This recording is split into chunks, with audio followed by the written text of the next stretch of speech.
آج سے ہزاروں سال پہلے کی بات ہے کہ ملک بابل میں ایک بادشاہ کی حکومت تھی جس کا نام نمرود تھا۔ نمرود نہایت ہی سرکش اور ظالم شخص تھا۔ اس نے خدا ہونے کا جھوٹا دعویٰ کر رکھا تھا اور جو اسے خدا نہ مانتا وہ اس پر بہت ظلم و ستم کیا کرتا تھا۔ نمرود خود بت پرست تھا اور اپنی سلطنت میں بھی بت پرستی کی اشاعت کیا کرتا تھا۔ نمرود کا محل مختلف قیمتی پتھروں سے بنائے گئے بتوں سے بھرا ہوا تھا۔ اللہ تبارک و تعالی نے نمرود اور بابل کے لوگوں کی طرف حضرت ابراہیم علیہ السلام کو مبعوث فرمایا۔ آپ نے نمرود کو اللہ کی عبادت کی طرف بلایا، مگر نمرود کی جہالت، گمراہی اور بادشاہت کے غرور نے اسے اللہ کے انکار پر کھڑا کر دیا۔ جب حضرت ابراہیم علیہ السلام نے کہا میرا اللہ تو وہ ہے جو زندہ کرتا ہے اور مارتا ہے، تو نمرود نے جواب دیا کہ میں بھی زندہ کرتا ہوں اور مارتا ہوں۔ ابراہیم علیہ السلام نے کہا میرا رب مشرق سے سورج کو نکالتا ہے، اگر تو خدا ہے تو مغرب سے سورج نکال کر دکھا۔ یہ سن کر نمرود لاجواب ہو گیا۔ نمرود نے غصے میں یہ حکم دیا کہ ابراہیم کو بطور سزا آگ میں ڈال دیا جائے۔ لہٰذا بابل کے لوگوں نے ایک خاص مقام پر لکڑیوں کو جمع کرنا شروع کر دیا۔ جب لکڑیاں جمع ہو گئی تو نمرود کے حکم سے اس کے کارکنوں نے ان لکڑیوں میں آگ لگا دی، جس کی حرارت اتنی زیادہ تھی کہ کوئی اس کے قریب بھی نہ جا سکتا تھا۔ جب حضرت ابراہیم علیہ السلام کو اس جلتی ہوئی آگ میں پھینک دیا گیا تو اللہ تبارک و تعالیٰ کے حکم سے وہ آگ آپ پر ٹھنڈی اور سلامتی والی بن گئی۔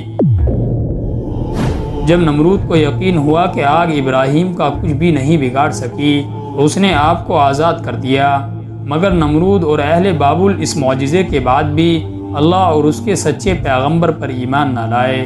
اس کے برخلاف نمرود نے بابل میں ایک عظیم مینار بنوانے کا حکم دیا جس کے ذریعے وہ ابراہیم کے خدا سے مقابلہ کر سکے۔ اس نے مزدوروں کو یہ حکم دیا کہ اس مینار کو اتنی بلندی تک تعمیر کیا جائے کہ بادلوں تک پہنچ جائے، تاکہ وہ آسمان کے خدا سے جنگ کر کے اس کی سلطنت کو بھی فتح کر لے۔ جب یہ مینار تعمیر ہوئی اور بادلوں کو چھونے لگی تو نمرود اس پر چڑھ کر خدائی کا دعویٰ کرتا تھا اور آسمان کی طرف دیکھ کر خدا کو للکارتا تھا اور لوگوں سے کہتا کہ آسمانوں کا خدا کچھ جواب نہیں دے رہا ہے کیونکہ وہ میرا مقابلہ نہیں کر سکتا۔ لہٰذا یہ دیکھ کر نمرود کو پوجنے والوں کی تعداد میں اور تیزی سے اضافہ ہو رہا تھا اور جوک درجوک لوگ اس کے آگے سجدہ ریز ہوا کرتے تھے۔ لیکن نمرود اس بات سے بے خبر تھا کہ بہت جلد وہ اللہ کے غضب کا شکار ہونے والا ہے اور ایک سخت عذاب اس پر جلد مسلط ہونے والا ہے۔ اللہ تبارک و تعالیٰ نے ایک آسمانی فرشتے کو نمرود کے دربار میں بھیجا۔ اس نے نمرود کو ایمان قبول کرنے اور لاشریک معبود پر ایمان لانے کی دعوت دی، مگر غرور و تکبر سے چور نمرود نے انکار کر دیا۔ فرشتے نے نصیحت کرتے ہوئے کہا خدا کی قدرت اور طاقت تم اور تمہاری فوج سے کئی گنا زیادہ ہے، اگر وہ چاہے تو تجھے اپنی سب سے کمزور مخلوق کے ذریعے ہلاک کر سکتا ہے۔